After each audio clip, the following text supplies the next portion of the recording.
Greetings. Thank you for the invitation as Africa Pharmaceutical Symposium. As it's ongoing in Tanzania, I would have wished to be with you.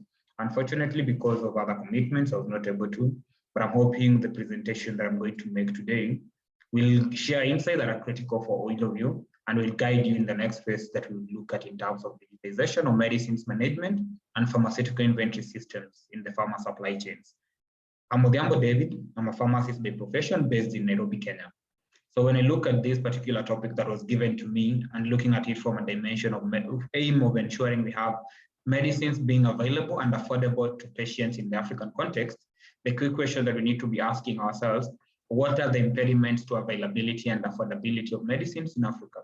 We know one of the key bits is about fragmented supply chain network, that is a key, weak regulatory systems, actually influx of falsified, fake, and counterfeit medicines. So all these problems are the ones that are going to make it impossible for our patients to have medicines available to them, and not just medicines. We need to ensure that patients have access to safe, effective, and quality medicines. And then these medicines, which are safe, effective, and quality, are affordable to them. And therefore, we need to ensure we have efficient systems to ensure that they are not going to spend more than is required of them in procuring the medicines that they want to be able to gain their healthcare services that they need from the use of medicines. So when we look at it from the digitization, it's about looking at what is the promise of digital technologies in ensuring we have medicines available and affordable to our people by optimizing our systems. And on that case, we know that from digital technologies, there's real-time visibility. Look at it from the dimension of your own mobile phone. Currently, I know almost actually there's someone in the audience that is sending a text message on WhatsApp to another colleague. Real time, immediately once you send, the other person is going to receive it, provided your network connectivity is optimal. That is real time visibility. Imagine if a medicine was leaving company A in Kenya and it's supposed to be coming to Tanzania, and the point it leaves actually the production line, you can see it at that particular moment because of the digital technologies. It means at that time we can know how long will it take based on how we know our supply chains work.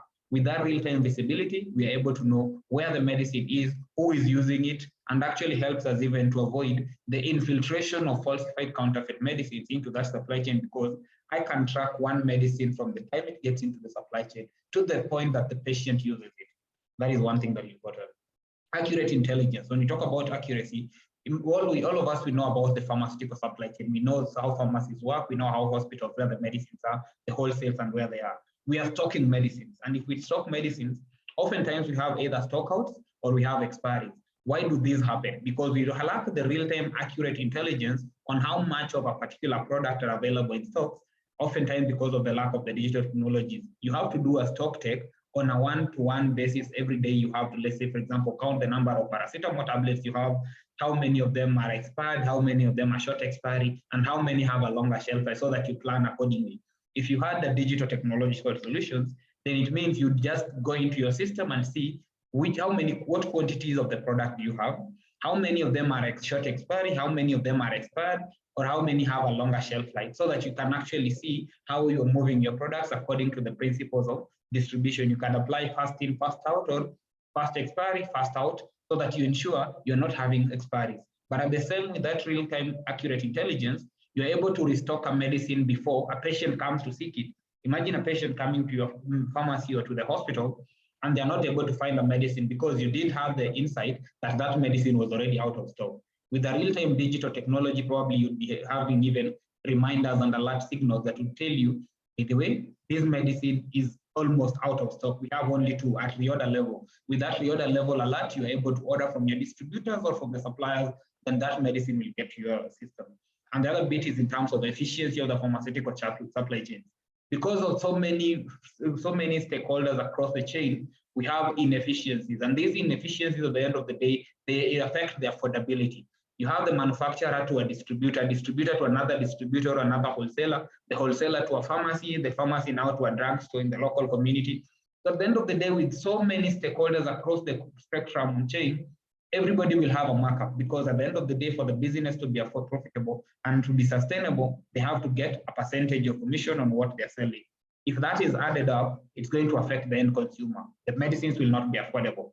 But with digital technology, you could say we have a common link that most of these middlemen in our pharmaceutical distribution chain can be eliminated so that the medicine comes from the manufacturer through a distributing partner to the end consumer, that is through the pharmacy or a hospital. It means we've reduced almost every other area. And at the same time, around efficiency, we know there are people who don't have visibility on which products they're having, what kind of challenges that we have. And that is why you find one distributor can be stocking either actually substandard, falsified, and counterfeit medicines, and will still introduce them into the supply chain because there's no integrated supply chain, no visibility. And those efficiencies will end up making either medicines are not available when we need them, or falsified substandard and counterfeit medicines are being introduced into the supply chain, or the cost of medicine are getting higher. If these are going to happen, it's going to affect us, and it's going to affect our people. It might not be you at an individual level, but it will be someone you really care about, someone you really love. And when I look at all those dynamics of what the promise of digital technology is and what our aspiration in making the Africa pharmaceutical supply chain work for all of us, then the strategic pillar that we need to look at the digitization is, what is the flow of medicines into the market? Before medicine becomes available to any patient in a particular country, it has to be registered. That is what we need to look at from a regulatory system perspective. When we're talking about substandard, falsified, and counterfeit, we are talking about adverse events that arise as a result of use of certain medicines. That is where we talk about pharmacovigilance. Are the medicines safe, effective, and of right quality?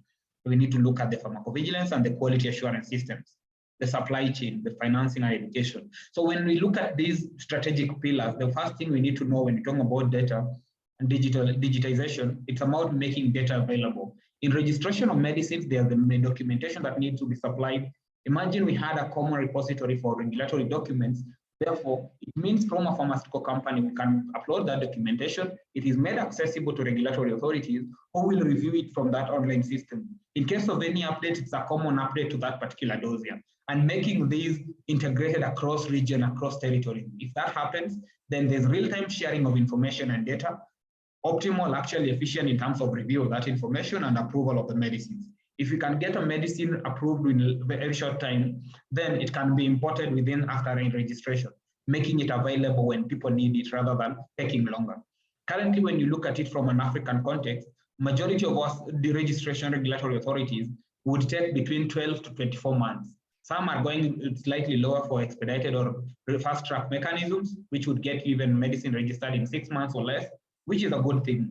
But if we had such kind of a regulatory system across the continent, our medicines would be registered at a faster time, meaning they are now able to be imported. Availability becomes easier. Affordability now will also be affected, because if I plan to register medicine and it takes forever, the cost is probably substantially higher and all, and I have to employ so many people who will be burning these regulatory documents into CDs, submitting them, providing documents up and forth, then it's labor intensive and it's also resource intensive, making it expensive.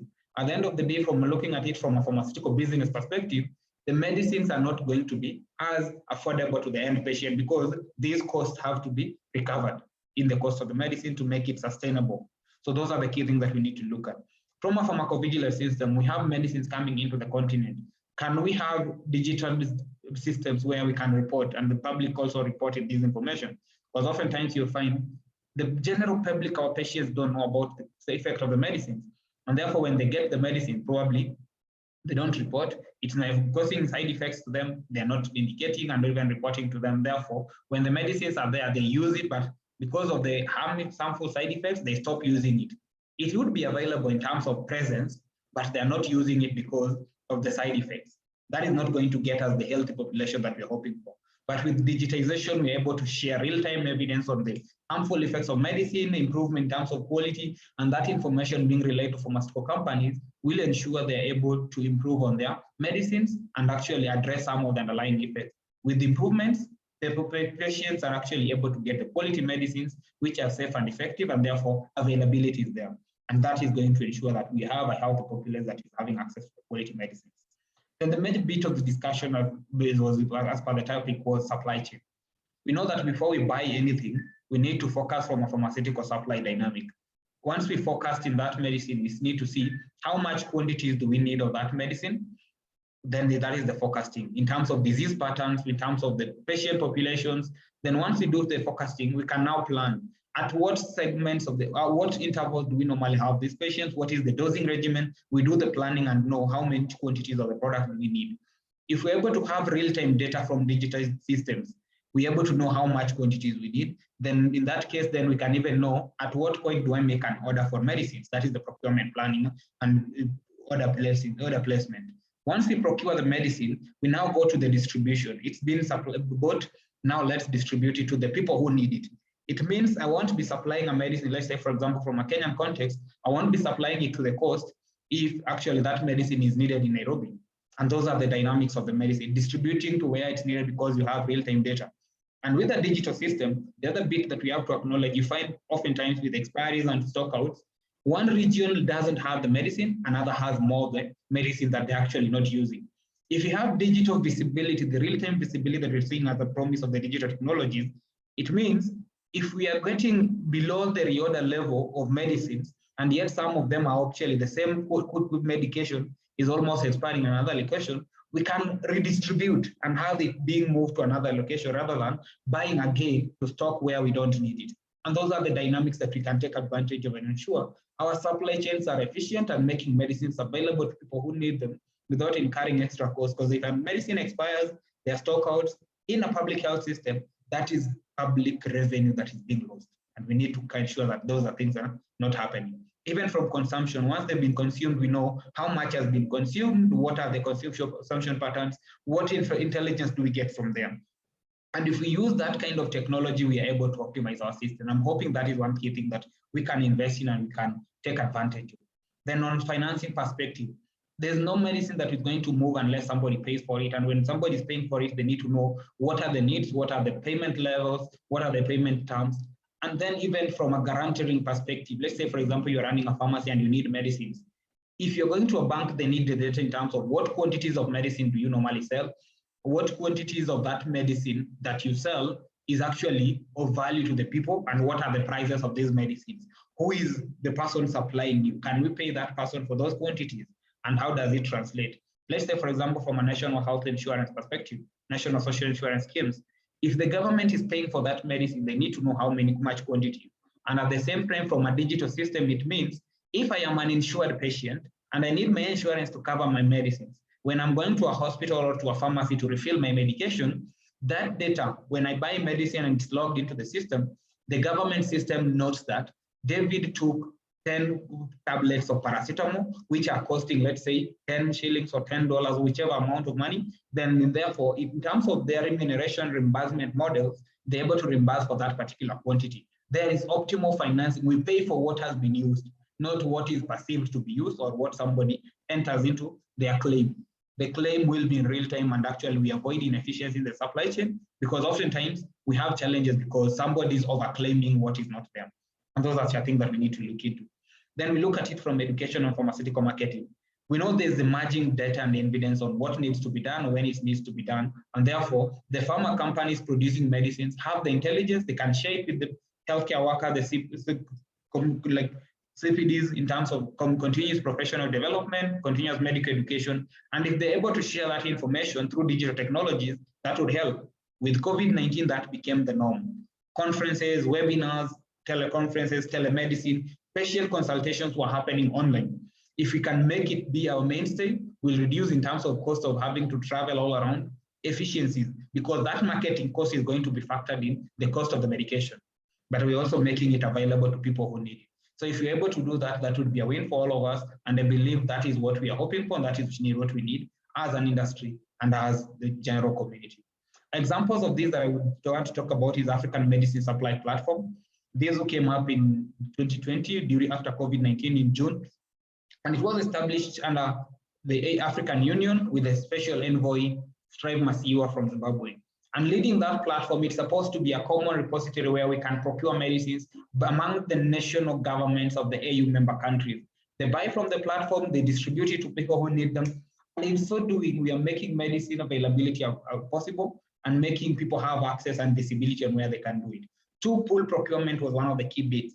Imagine all the East African countries as they are need a particular medicine, but because of the limited quantities, they might not be able to get favorable prices. But if we all buy at the same time, we are able to get the prices that are favorable and making them affordable to our people, because we have a common platform where we can aggregate our quantities that we need. And that would be a key thing. Another company that I would want to mention is MedSource Group Limited, based in Kenya.